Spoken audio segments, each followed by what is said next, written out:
देखो एक क्वेश्चन करते हैं, लिखो सब बच्चे। क्वेश्चन ऐसे दिया गया है, show that F x equal to x cube by 4 minus sine pi x plus 3, ठीक है। टेक वैल्यू 7/3 इन इंटरवल -2, है ना। क्या क्वेश्चन है? Show that F x equal to x cube by 4, है ना, x cube by 4 minus sine pi x plus 3, take value 7/3 in interval -2 से 2। मतलब -2 और 2 के बीच में ये फंक्शन 7/3 वैल्यू लेगा। मतलब इस फंक्शन की वैल्यू यानी इस फंक्शन में y की वैल्यू 7/3 होगी इस इंटरवल में। देखो ध्यान दो, अब इस क्वेश्चन को करने का देखो बेस्ट मेथड ये होता है कि थोड़ा ग्राफिकल वे पर जाओ। देखो जैसे ये है 2 और ये क्या है बोलो -2। ध्यान दो, ऐसा है। देखो ये फंक्शन दिया गया है y बराबर x cube by 4 minus sine pi x plus 3। देखो ये फंक्शन एक कंटिन्यूअस फंक्शन है, ध्यान दो, क्योंकि ये भी कंटिन्यूअस है, ये भी कंटिन्यूअस, ये भी कंटिन्यूअस, ये पूरा फंक्शन एक कंटिन्यूअस है, हमेशा ध्यान दो, ठीक। अब देखो अगर हम इसका जरा ग्राफ देखें, अगर हम ये सोचें भाई इसका ग्राफ क्या है, जैसे x को -2 रख दो, देखो y क्या आएगा -8/4। x को -2 रखोगे तो साइन ऑफ 2 पाई की वैल्यू 0 हो जाएगी और प्लस का हो जाएगा 3। तो क्या हो गया देखो -2 + 3 यानी 1, यानी कि -2 पर फंक्शन की वैल्यू 1 है। -2 पर फंक्शन की वैल्यू 1 है, ठीक। अब देखो x बराबर 2 ले लो, देखें y क्या आता है, देखो 8/4 और 2 लोगे x को, sin 2 पाई की वैल्यू 0 और +3, तो क्या हुआ 2 + 3 5। मतलब 2 पर फंक्शन की वैल्यू 5 है, ध्यान दो 5 ऐसे है, ठीक। तो -2 पर वैल्यू 1 है, 2 पर वैल्यू 5 है।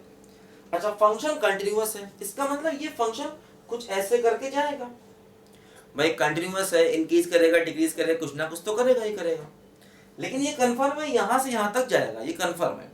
और 1 और 5 के बीच में इसका y सारी वैल्यूज लेगा, है ना, क्योंकि देखो -2 पर 1 है और 2 पर 5 है, तो 1 और 5 के बीच में जो इसका y होगा वो सारी वैल्यूज लेगा।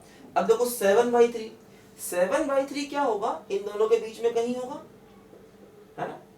अगर हम कहें कि टेक वैल्यू 7/3 मतलब y की वैल्यू 7/3 होगी, तो देखो 1 5 के बीच में 7/3 वैल्यू कहीं ना कहीं तो y ये फंक्शन लेगा ही लेगा, क्योंकि अगर y 7/3 है तो उसके करस्पॉन्डिंग कुछ ना कुछ x तो आपको मिलेगा ही मिलेगा, है ना। यानी x की ऐसी वैल्यू मिल जाएगी जिस पर y क्या हो जाएगा बोलो 7/3 हो जाएगा। ध्यान दो यही हमको प्रूव करना था। मतलब आप इसे इंटरमीडिएट प्रॉपर्टी वैल्यू थ्योरम करो जो मैंने पढ़ाई थी आपको, या डायरेक्ट ग्राफिकल कर लो, बात वही है। हाँ इसमें एक बात ध्यान रखना, ये फंक्शन कंटिन्यूअस है, इसीलिए जब वो -2 और 2 के बीच में जाएगा तो सारी वैल्यूज लेगा, 1 और 5 के बीच की वो सारी वैल्यूज लेगा, ध्यान देना, ठीक है। लिखो जल्दी से, अच्छा क्वेश्चन है। इसके बाद देखो एक और क्वेश्चन करते हैं। देखो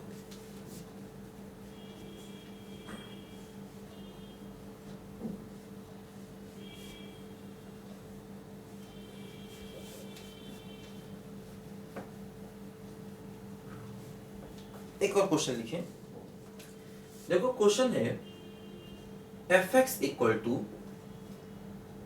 cos of sin x minus cos of x upon x², x not equal to 0, a if x equal to 0, ठीक। कहते हैं कि if f(x) is continuous find a। अगर फंक्शन कंटिन्यूअस है तो a की वैल्यू क्या होगी, इजी क्वेश्चन। देखो 0 पर वैल्यू a है और नॉट इक्वल टू 0 पर ये है, तो अब हम क्या करेंगे 0 पर लिमिट निकाल के फंक्शन की वैल्यू के बराबर कर देंगे क्योंकि फंक्शन कंटिन्यूअस है। अच्छा अब लिमिट भी देखो नॉट इक्वल टू 0 दिया गया, इसका मतलब लिमिट भी लेफ्ट टू राइट अलग अलग ना निकाल के आप डायरेक्ट निकाल लो, क्योंकि 0 पर वैल्यू a है ना। और नॉट इक्वल टू 0 पर फंक्शन ये है, तो इसका मतलब लिमिट भी आप डायरेक्ट निकाल लो। देखो अब हम क्या करेंगे, क्योंकि 0 पर y की वैल्यू ये है, हम क्या करेंगे 0 पर लिमिट निकालेंगे फंक्शन की।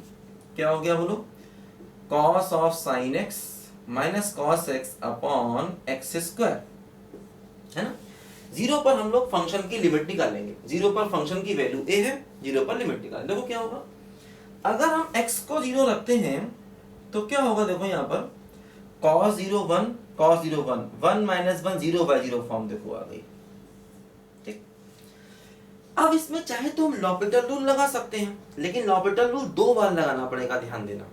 एक तरीका देखो और है कि हम इसमें cos c minus cos d का रूल लगा दें, है ना। cos c minus cos d की थ्योरम लगा दें। क्या होता है देखो, cos c minus cos d 2 sin, है ना, c plus d by 2, c plus d by 2 और sin d minus c by 2 divide by x square. ध्यान दो, देखो cos c minus cos d लगा दिया, क्या हो गया 2 sin c plus d by 2 sin d minus c by 2।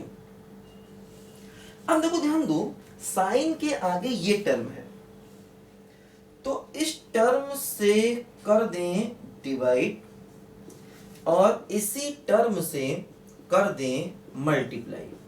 देखो साइन के आगे ये टर्म है, तो इस टर्म से कर दें डिवाइड और इस टर्म से कर दें मल्टीप्लाई। ध्यान दो, है ना, सिंप्लीफाई करने के लिए। देखो क्या होगा, अब जैसे ये पूरी की पूरी जो वैल्यू है, देखो ये हो जाएगी 1 साइन थीटा अपॉन थीटा की वैल्यू 1, है ना। Limit x tending to 0 sine x upon x 1। देखो दोनों टर्म सेम है और x पुट करने पर दोनों 0 भी हो रहे हैं। सिमिलरली ये पूरा भी 1 हो जाएगा। ठीक, अब देखो यहां से ये 2 बचा, ये x स्क्वायर बचा, ये और ये।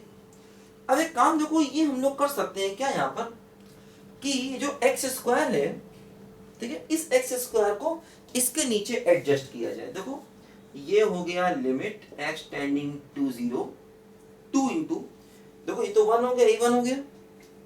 अब देखो लिमिट को अलग अलग कर दिया, इसकी लिमिट को 1 लिख दिया, इसकी लिमिट को 1 कर दिया, और ये x स्क्वायर इसके नीचे एडजस्ट करेंगे तो क्या होगा, देखो ये ऐसे होगा sine x plus x by 2 और एक x यहाँ ले लो।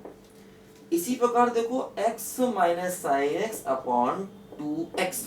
देखो ये हो गया लिमिट x टेंडिंग टू 0 और 2 अलग अलग करो, sine x by 2x plus 1 by 2। यहां भी देखो अलग अलग करो, क्या होगा 1 by 2 minus sine x by 2x। देखो जब आप x को 0 रखोगे तो साइन x बाई x 1 हो जाएगा, ये भी 1 हो जाएगा, और ये 1 बाई 2 माइनस 1 बाई 2, तो कुल मिला के पूरी लिमिट 0 हो जाएगी। ध्यान दो, क्योंकि साइन x बाई x 1 हो जाएगा, 1 बाई 2 1 बाई 2, ये 1 इंटू 2 2 हो गया। लेकिन जैसे x को 0 रखोगे ये 1 हो जाएगा, तो 1 बाई 2 माइनस 1 बाई 2 ये 0 हो जाएगा, 0 इंटू समथिंग बराबर 0।